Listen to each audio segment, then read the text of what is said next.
attach these items, number 1, athletic trainer, 2 through 8, Bex 5 awards, and 9 and 10, which are final acceptances of the contract. Chief Jesse, let me read it, and then you take it away. Intro item 1, RFP 0545, Athletic Trainer Support Services, renewal of contract for the Athletic Trainer Program, trainers, plural, program for the final 2 years, 2019-21. Ops, September 5th for approval. Approval of this item would authorize the superintendent to renew the contract with Seattle Children's Hospital for 2 additional years, covering the period from August 1, 2019 to June 30th, 2021 at a cost of up to $380,600 per year for a total cost of up to $761,200 for 2 years for athletic training services, and would renew the maximum 3-year contract for the final 2 years. Take it away. Again, good evening. Wyatt Jesse, Chief of Schools and Continuous Improvement. Really have a great opportunity to help bring this item to the board and Superintendent Juneau this evening. Just as a, here in Seattle Public Schools, we have athletic trainers. We have a partnership with Children's Hospital to have our trainers who are working at all 11 comprehensive high schools for our athletic programs. This program has been going on since about 2000, officially 2002, and we entered in a 3-year agreement, but now I'm here this evening to talk about the 2-year renewal so that we can fund our athletic trainers. $380,000 a year for a total agreement of $760,000. This is truly money well spent. If you've ever participated in formal athletics at high school, a trainer really makes a difference when you can preventing injuries, they're reminders, and so it's an excellent thing that we have going on. We just even, for example, had a number of students injured after one of events for Cleveland High School. The trainer was right there, able to work with the students and to help mitigate any further injuries or the severity of the injuries that were had for our students, and so that continues to move on. So with that, I'm just this evening here to bring this for introduction and hopefully approval. Questions, comments, concerns from my colleagues? Director DeWolf, please. Thank you, President Harris. Can you remind me which sports which sports fields these are focused on? Because it's not a blanket for all of our athletics, is it? It is. It's availability for our athletics that are formal athletics that are truly WIAA sponsored activities. That's up on our webpage. So, you know, all your range of sports. This does not include club sports, so I think that's probably the important thing for you to know, Director DeWolf. So, I mean, anywhere from girls softball, soccer, we have cross country right now, for example. Obviously, we have also football, some of the things we have, even golf. So those are some of the wide-ranging sports. I can get you a comprehensive list if you want that, Director DeWolf. Yeah, because I just think there's that distinction between what I guess I thought in committee that was it was a shorter list, like just 3 sports, and I thought it was just like football and something like 3 things. So I can list. Yep. Director Pinkham. In the motion, it notes a total cost of $380,600, but then in the fiscal impact, you say $380,000. Do we need to fix that to $380,600 per year? I will go back and make sure that I have that correct one way or the other prior to intro, and I'll have that sent out. Thank you. Other comments, questions, concerns? Director Mack. Yeah, when we moved this through for approval, that number change might not have happened in both places. It was mentioned in committee, so I think that did need to be updated. It was mentioned in committee. So thank you for catching that, Eagle Eye. But the question that Director DeWolf is asking about, I'm wondering if it would be useful to, in the bar, just briefly state which athletic programs are in this and which ones are not. If that's a possibility. I don't know if that's a brief kind of statement, but it would help clarify. I most certainly can list the sports that are supported underneath this. Yes, I think which that'd be is, helpful. Again, yeah, I'll just do that. Yeah, if we could, if you don't mind just adding that before. Seeing no Action. other comments, questions, concerns, I will go back to my annual plea for club sports like Unified, for, Ultimate Frisbee, which is extraordinarily inclusive and includes a great many female athletes, and for Unified. We cannot continue, if we are truly talking about equity, to only support male-oriented and dominant sports that are not all comers.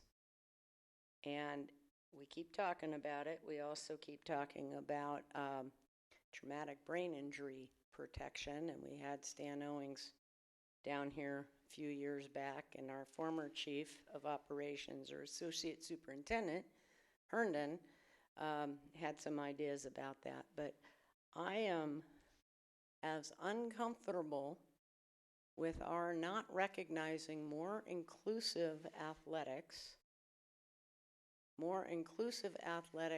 that young women participate in higher percentages, and funding same. Comments, concerns, retort, Chief Jesse. Funding was the term that really resonated with me. It's one of our primary issues. We have great Do you believe participation. it's an equity issue? Well, we do a Title IX survey, and so the students really drive the things that want to make sure that we drive up participation. So we have, I think we do a great job on that. I think the club sports and Unified has already brought many times, I know, coming to board meetings is brought up to you many times over. Well, we have a funding issue, and we also have facilities issues. We are a crunch for facilities. We are also a crunch for funding, and frankly, some of the transportation costs are becoming so exorbitant that to budget now for athletics is going to be a challenge for us moving in the future. Are you telling me that the Title IX survey has the number of participants in each sport, including Ultimate and Unified, and is it disaggregated by race, culture, and gender? I think there's work to, I just want to answer the definition alone for club sports and what we're calling club sports is a blurry one here in this city about what is recognized and is not recognized. That has work to do. Can you learn us up and send us any data, since we're a data-driven district? I collected that data in the spring, and I will certainly move that forward to you. And when? Friday memo. Perfect. Thank you, kind sir. Maybe not this one, but it'll be the next. Okay. Chief Podesta, you're up. You're addressing the rest of the intro items, sir. Good evening, Fred Podesta, Chief Operations Officer. I believe you mentioned we're going to group the first 7 of 9 bars, which are all to award architectural and engineering contracts for a variety of projects. The cost came in as expected, and we enjoyed a rich bidder pool. So these are really just the first step of any project. They were discussed in detail at OPS on September 5th, and then as the projects progress, you'll hear more about them. Okay. Director Mack.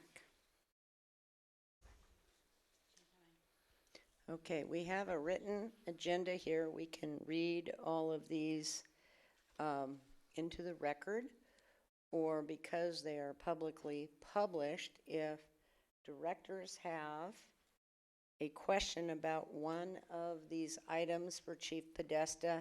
If you would read the number and the intro item into the record before your question, I would be grateful. Director Burke. I don't have a specific one, but one of your comments resonated for me. You mentioned that we have a rich bidder pool, or we're getting a higher number of bidders. Can you speak to that trend? Because when we were having this conversation a year ago, we were delaying projects because we didn't have sufficient bidders. Is this a size of project, or is this an indication of the construction market, or can you speak to us about our future for BEX 5? I think these are all architecture and engineering contracts. And the way we bid those, so we had a range of 4 to 13 bidders in this group. And so I think we're having trouble with bidders for trades and on the construction side. We've had less trouble overall hiring architects and engineers, and it's easier to bid on multiple projects. So I think it's a different discipline. Not that they're not in big demand too, but it's not quite the same as the trades. Thank you for that clarification, because I think it absolutely reinforces our need for our student community workforce agreements, putting more of our kids into the trades, emphasizing the power, the importance, the need, the family wage jobs. Thank you. Director DeWolf. Well, you kind He of just stole your line, kind of took didn't my he? comment, Mine but, too. I think it's a great reminder of the urgency of our work for student community workforce agreement, and I look forward to kind of diving into, because as I understand it from our conversation in the operations committee, these are kind of the high level awards, but not part of the subcontractors yet, because obviously.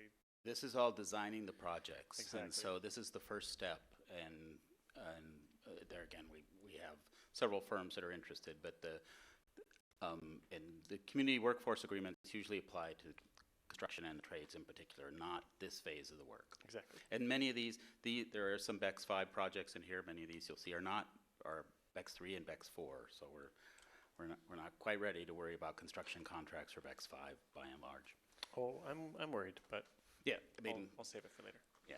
Director Mack. I did number 3, BTA 4 and BEX 5, the athletic field and lighting improvements in our 6 schools. I think it was brought up in testimony around the time limit of the field lighting. So I have kind of 2 questions or things I want to raise. One is that we had a conversation in committee about the type of lighting and the fact that it is actually very focused on the field and it doesn't span out. Yes, we are using the latest technology that really tries to limit light pollution and focuses the light on the field, and have a standard, if I remember correctly, that at the edge of the lighted area, within a few feet, you drop to like 2 candle foot difference between dark and the residual light around the edge of the field. So it's designed to try to focus lighting and reduce impact on neighborhoods. As Chief Jesse noted, we are very stretched for athletic space, and with the change to bell times and the fact that we share a lot of spaces with Seattle Parks and Recreation, limiting nighttime use of fields, it would be a major financial burden, or would really constrict our athletic programs, because we are running out of space physically, so we need to use space on the clock as much as possible. And wouldn't it also violate our MOU with the Seattle Parks Department? Yeah, well, it would start to unravel, so we would lose their access to their fields, and they're already challenged to recover their costs because we go later because of our bell times.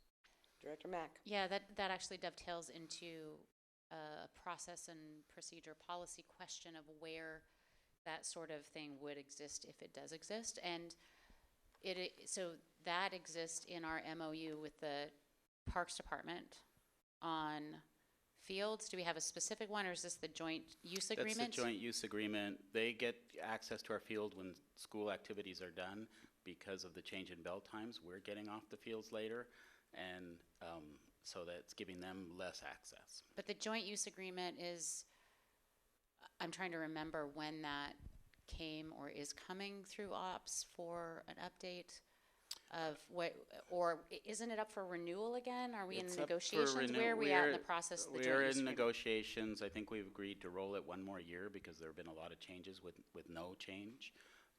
Is the agreement that we have with Parks now. It's a 3-year agreement, and we've agreed that we should extend it one more year because this lighting is coming online and it has impacts. We're opening, we opened a new high school without athletic fields. It has impacts, and so, both organizations, they have a new superintendent, we have a new superintendent. But the wisest thing, since the agreement is kind of working for us, although not financially very well for the Parks Department right now, is to try to hold it over one more year and get a little bit more experience about how this lighting, how the ongoing effect of later bell times affects access to fields. Does that come through for board approval, or is that something that I just? do not believe it does. It's administratively approved. I will confirm that. Let's but that's- double check that, because that's I my recall understanding. it coming through the board in the past. I also recall it taking 3 years to negotiate, and it just got high-centered ugly the Right. last I'll time. confirm, but that's been my understanding, that did not get board approval. Thank you. Thank you. Director Pinkham. Yeah, so again, same, item number 3. We're replacing the synthetic turf. Is it because its life expectancy is done, or because we're looking to replace it with this cork? Because its life expectancy is done. And then we're replacing with a cork-based Yes. field. And then for West Seattle High School, getting rid of a grass play field and replacing it with synthetic. How much are we doing that to our schools where we're taking out natural grass and replacing it by synthetic? I'll have to get you information on that, Director. Because I had hoped that we Pinkham. can try to keep as much natural grass as possible. Except then you have to factor in the maintenance costs in our lousy winter weather.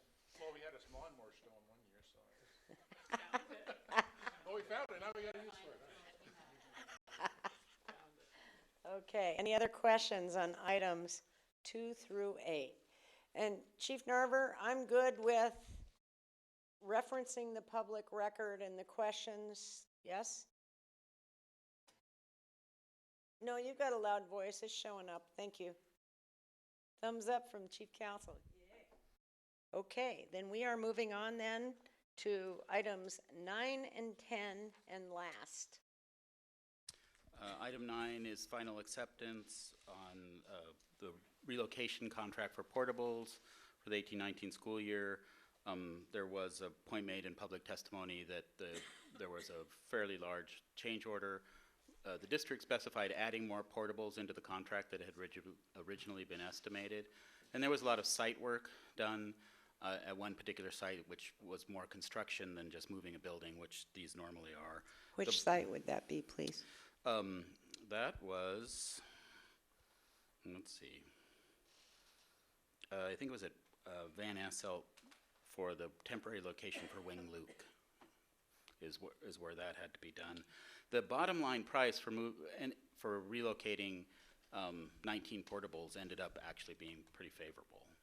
So overall the work went well, but we added scope and then had a condition that we need. And would this be one of the change orders or group of change orders that our erstwhile director Gary looks through? Yes. God bless her for it. Yes, because she goes through all of them in detail. Other questions, comments, concerns about items 9 and 10, final acceptances? I would like to give a shout out for a final acceptance. I think that's a reason to celebrate. Absolutely. Seeing no further comments, questions, concerns, this meeting is adjourned at 8:08 p.m. Thank you all, and welcome Director Hersey. Get your running shoes on, pal.